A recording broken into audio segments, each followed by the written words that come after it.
अचानक हमारी गाड़ी के आगे गाड़ी लगाई जाती है, गाड़ी भी ऐसे लगाई जाती है जैसे लफंगे लगाते हैं, और गाड़ी लगा के फिर हम गाड़ी सुताते हैं, अचानक हमको घेर लिया जाता है, फिर हमको गिरफ्तार कर लिया जाता है। लेकिन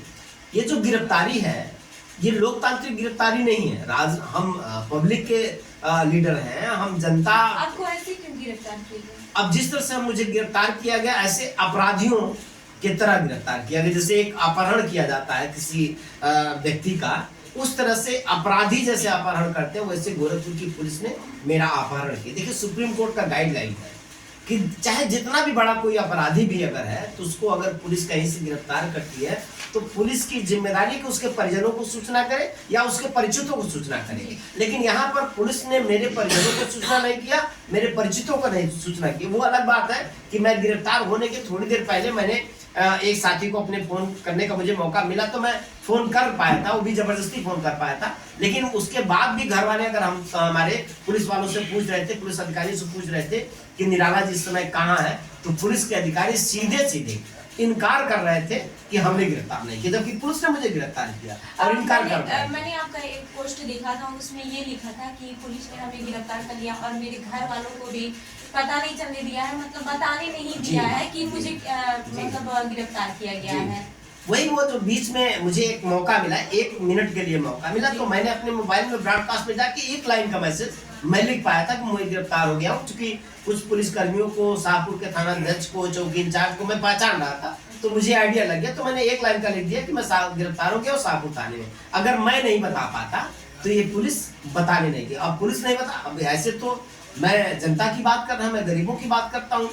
ऐसे में तो पुलिस कभी भी मुझे अचानक रात में घेर कर, मैं देर रात घूमता रहता हूँ, मुझे अचानक घेर करके मेरी गाड़ी में अवैध असलाह रख सकते हैं, तमाम नशीले पदार्थ ये हमारी गाड़ी में रख सकते हैं, और ये गाड़ी में रख करके कहेंगे निराला जी असलाहों का धंधा करते हैं, और ऐसे कहेंगे गोरखपुर की पुलिस हमें पता देगी। चूंकि मुख्यमंत्री का शहर है और गोरखपुर की पुलिस मुख्यमंत्री के इशारे पर, मुख्यमंत्री के कहने पर कुछ भी कर सकती है, सरकार के कहने पर कुछ भी कर सकती है, और मुख्यमंत्री को खुश करने के लिए कुछ भी कर सकती है। तो ऐसे में मुझे पूरी इस बात की आशंका है कि कभी भी पुलिस ऐसा कर सकती, उसी रात कर सकते थे, हमारी गाड़ी में अवैध असलाह रख देते और अगले दिन कहते कि निराला जी गिरफ्तार क्यों किया गया था?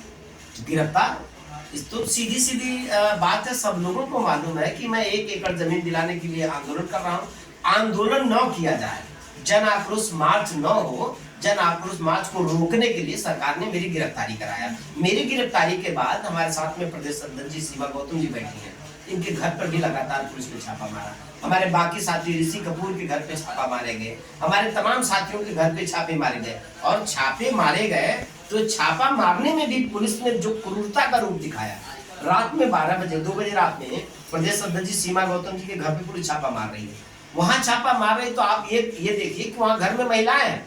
और पुलिस छापा मारने जाती है तो महिला पुलिस उनके साथ नहीं है, और अचानक रास्ते मतलब गेट खुलवा के जबरदस्ती और पुलिस धड़धड़ा के घर में घुस जाती है। ये कोई तरीका है क्या? हम कोई अपराधी हैं? हम जनता की बात कर रहे हैं, हम गरीबों की बात कर रहे हैं, तो हमारे साथ गोरखपुर की पुलिस अपराधियों जैसा व्यवहार कर रही है। इस समय मैं सीमा जी से जानना चाहूंगी कि आपके घर पुलिस गई थी तो किस तरह से व्यवहार था, किस तरह से बिहेवियर था? देखिए, जब पुलिस हमारे घर गई तो हम लोग जब माननीय श्रवण कुमार निराला जी का अपहरण एक तरह से हो गया पुलिसों के द्वारा, मैं इसलिए अपहरण कर रही हूँ कि मैं तो कभी नहीं कहती हूँ कि इनकी गिरफ्तारी हुई। जिस तरह से पुलिस ने अपनी पूरी रणनीति बनाई एक तो मुख्यमंत्री के इशारे पर, तो अपहरण किया गया, और ये बड़े घटना को अंजाम देने के लिए ये पूरी तरह से ये साजिश रची गई थी। मुख्यमंत्री के इशारे पर, मुख्यमंत्री की सारे पे इसलिए कह रही हूँ कि ये मुख्यमंत्री का शहर है, और मुख्यमंत्री जी को ये कतई बर्दाश्त नहीं है कि एक दलित इंसान, क्योंकि श्रवण कुमार निराला जी दलित हैं, और एक मुख्यमंत्री के जो उन्होंने वादा किया, जितना भी वादा आप देखेंगे उनकी सरकार जब से चल रही है, 15 लाख रुपया, 2 करोड़ नौकरी, रोजगार,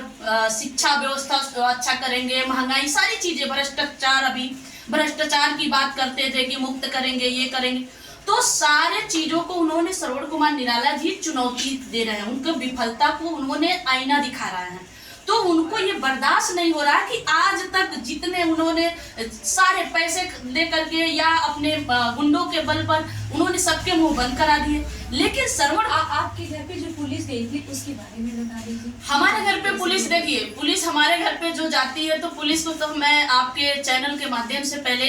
ये कहना चाहूंगी कि उनको ठीक से आईपीसी की धारा पढ़ के आना चाहिए। ठीक है, ऐसा क्यों? ऐसा इसलिए कह रही हूँ क्योंकि वो हमारे घर पे जाते हैं, तो मैं समाज के लिए लड़ रही हूँ। आप भी जानती हैं गोरखपुर के नहीं पूरे प्रदेश या पूरे देश के भारत के लोग जो भी सोशल मीडिया से या जो भी सामाजिक कार्यकर्ता है वो जुड़े हैं, वो जानते हैं कि सीमा गौतम का काम क्या है और श्रवण कुमार निराला जी का काम क्या है। लेकिन जब पुलिस हमारे घर पे जाती है तो जाति दुर्भावना को मन में रखते हुए, अपने दिमाग में रखते हुए, ये जबकि सुप्रीम कोर्ट का ये आदेश है, अगर मैं हत्या, चोरी, डकैती कुछ भी करती,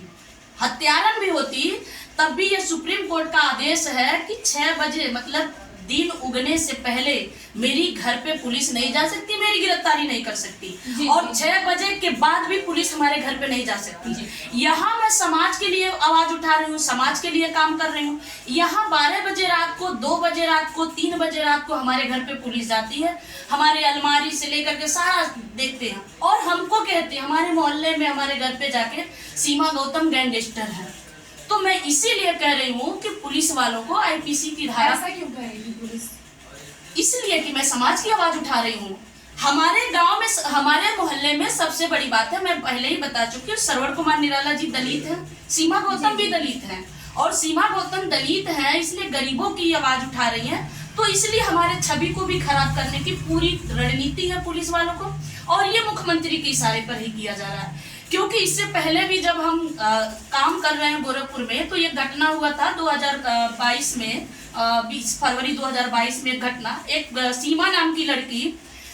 कुछ उसने ट्वीट किया था, वो सहारनपुर की लड़की थी, और यहाँ गोरखपुर की पुलिस हमारे घर पे जाकर के छापा मारी थी कि सीमा गौतम ने मुख्यमंत्री को घेरने के चक्कर में खुद ही फंसी, और उस पर मुख्यमंत्री का पूरा आदेश था कि सीमा गौतम को जेल में डालो।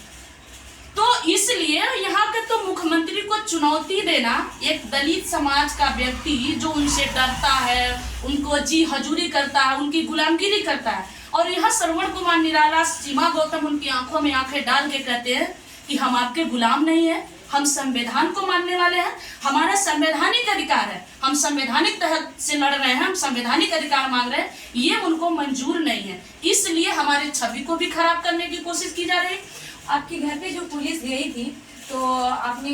पहले मेरी बात हुई थी ऑफ कैमरा, तो आप बोल रही हैं कि कहीं भी चेक कर रही थी बक्से में और बेड के नीचे, तो ऐसा क्या था? अब देखिए, जैसा कि अभी माननीय श्रवण कुमार निराला जी पहले भी बता चुके हैं, क्योंकि जब हमको ये बात पता चली तो हम तो घर छोड़ दिए थे, और हम लगातार सोशल मीडिया पे एक्टिव थे कि हमारे घर पे कब पुलिस आ रही है, कैसे आ रही है, क्या कर रही है, वो सारी चीज़ें हम सोशल मीडिया पे एक्टिव थे। अगर हम सोशल मीडिया पे एक्टिव नहीं होते तो वो जो हमारे बिस्तर उठा के, भाई मैं 5 फीट की हूँ, आप देख सकती हैं, 62 किलो को हूँ, तो वो तकिया के नीचे थोड़ी छुपूंगी, अलमारी में थोड़ी आ जाऊंगी, बस बक्से में थोड़ी, अपराधी थोड़ी हूँ मैं, थोड़े हत्यारी थोड़ी हूँ।